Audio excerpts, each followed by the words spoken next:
Hello and welcome back. Today I'm super excited to talk about my new favorite VR game, Virtual Battlegrounds.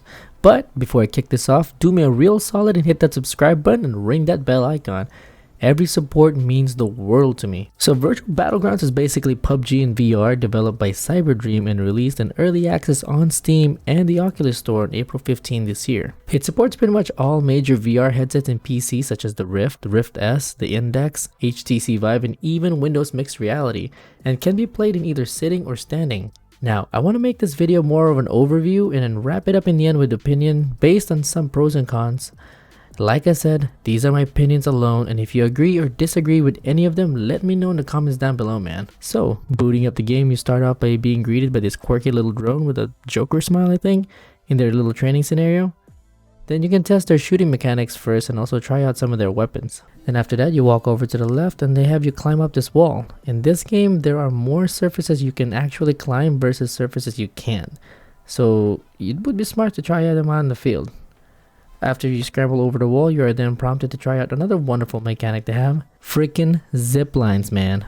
These lines are scattered across the battlefield, giving you a fast way to go from A to B while providing a good view of the land. In order to move around the water, you actually have to move your hands like you're swimming. And if at some point you want to do that tutorial again, just press the training button over here. Stepping out of the elevator, the first thing you see on your left is a drone and fishbowl. Above it are the leaderboards. These boards are crossplay between Steam and Oculus Store, regardless of whichever headset you use. To the right is their music player that only plays music in this lobby and not anywhere else. Their list of tracks is actually pretty good, so try them out. To the right of that, you have a preview of your avatar over here, and along are a few choices of colors you can sport in the field. I'm pretty sure this is a Dr. Disrespect theme. Now if you mosey on over here, this is their little lounge. You can't really do much over here but hang out and watch some videos on this huge TV. In it, they have gameplay footage from different content creators and streamers, and along some of their own videos from their development journey. Across the lounge is the firing range. Let's go check out some of their arsenal. So far on release, these are all the weapons you can only find in the battlefield. Maybe for some weird legal reasons or international laws, they renamed all the weapons. For assault rifles, you have the AK-47, the M16, Mark 18 variant. Also for SMGs, you have the MP5, the UMP, and the Vector. For the two snipers, you have the Dragunov SVD and the Barrett 50. For pistols over here, we have the M1911, the Glock, and the SIG 9mm. Down below are two K-bar knives. And starting from the bottom left, you have the red dot sight, hollow sight, 4x and an 8x. Oh, and also a suppressor and a red dot laser. For body slots, the player can strap up to 6 weapons. 2 primary on the hip or backpack if you have the backpack option enabled in the menu. Also 2 pistols on the chest and 1 knife per forearm. They also have a grenade icon here, but they didn't have grenades on release. Now if you reach over your shoulders, you can access your backpack. This is how you quick store items, by sheathing them behind you, or you can actually grip the grab button and bring it over in front of you, and you can actually see what's inside your backpack. To store items, just grab them and put them in this, just put them like this, and it just appears like that. And to grip it or to get it out of there, highlight it and press the grip button. Right on release, they implemented 2 features I did not expect them to do until way after. You can right away start using any gun stock of your choice. They didn't mention any specific one as they favor or they developed it with. So right now I'm using the mag tubes by ProTube VR. Also another feature is the Live VR support. So if you're at home and you have a green screen and decent USB camera, give this a try. Although I never figured out the issue with the guns appearing above me, unfortunately. Maybe I'm too short for it. But if you have a solution for it, please let me know in the comments down below. I want to try it out. Now heading back to the elevators, if you pick online lobby, this puts you in this little public lobby over here where you have a map table in the middle. Here you can cast your votes in what game mode you would like to try, solos or squads, ranked or casuals, do you want bots or not. Picking to wait for players to fill the lobby will significantly add more time. And on the right side of it, you have all the current active players at the moment as well. Now if you turn around from the table, you have a basketball court to mess around with. And if you turn to the right, down here you have the newly added kill room. When the match begins with a warning, the Osprey aircrafts are slowly lifted up and the hangar bay doors above them open up. When deciding to pick a drop point, you can use one of 2 maps.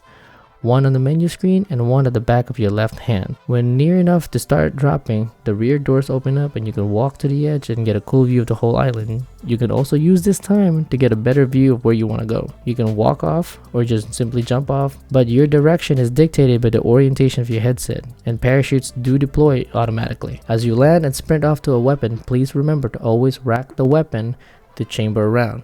All weapons dropped on the floor, even from the enemies you killed, you always have to chamber around. Much similar to PUBG's need to always load up a weapon when you pick it up. Now if your lobby has bots, look out for them. They are ridiculously easy kills and have pretty decent guns on them. Although players usually use these things to bait out others. Healing in-game is done by eating apples you find in the field by biting on it once and tossing it. Also, you can't redeploy your parachute from jumping off different elevations, but there is no fall damage in this game, so you can just jump off from any height and not have to worry about your ankle bones poking out of your brain as you turn into a pancake. Okay, Cyberdream's version of a ring, fog, or circle is this blue wall that slowly shrinks. Now if you are outside the wall, you are slowly damaged by these flying drones above you, and their damage do scale up with the different levels of the ring. Yep, the exact same drones that greet you in the training mode and also the one in the lobby, and you cannot avoid their shots. Now while we're out here, let's mess with some fidelity settings. There are two primary settings you can mess with: shadows and overall quality. So from what I noticed, the overall quality takes the most performance hit and not so much the shadows, naturally. And for me to stay competitive with my RTX 2060, I knocked it down to the lowest fidelity and medium to max shadows to give it a nice touch. Now since it's an earlier access title, it definitely has some glitches.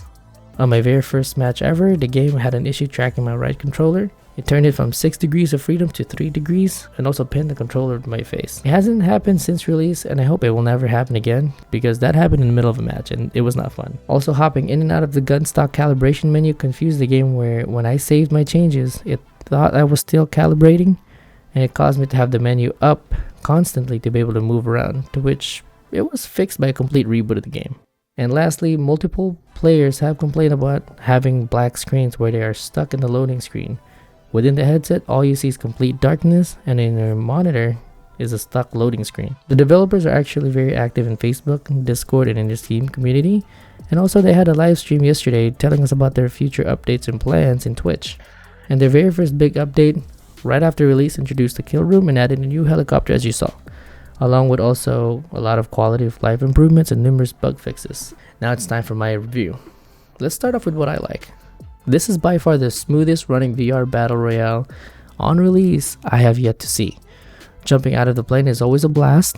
Having to chamber around instead of loading up a whole magazine adds enough testing of your situational awareness, but not enough to cost you a whole gunfight.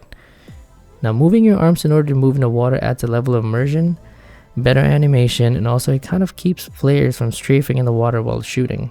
The whole UI and lobby aren't cluttered, and I hope they keep it that way.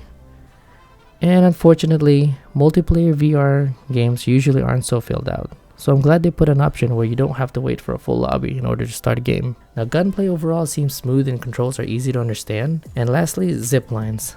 I cannot get enough on how genius this is, and I'm so glad they added it. For my cons, I don't want to rehash the bugs I already mentioned, but more so I want to talk about the features that I feel should have been there since release. Now handling of weapons with both hands is a bit off, and what I mean by that is you always have to hold the rear grip or the shooting grip in order to keep the weapon up. If you're holding the weapon and you let go of your shooting hand, the whole weapon drops. So right on release, they had a feature where you can invite players to your game, but the issue was you had to manually accept the game invite in the Steam launcher. So that means some people have to open in a virtual desktop, or they have to take off their headset and click accept. And lastly, there's no way to communicate with your teammates unless you are in a Discord with them. We're somewhat really close to each other.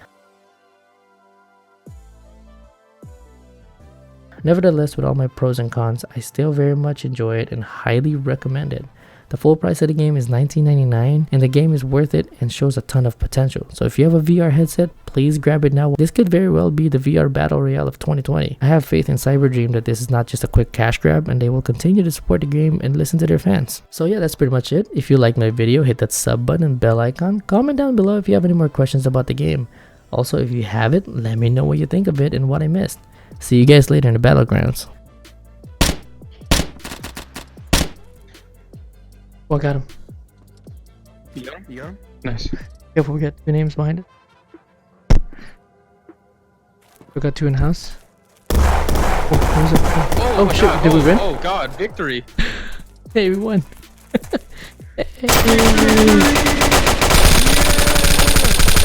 Dude, that was some operator shit, dude. I know.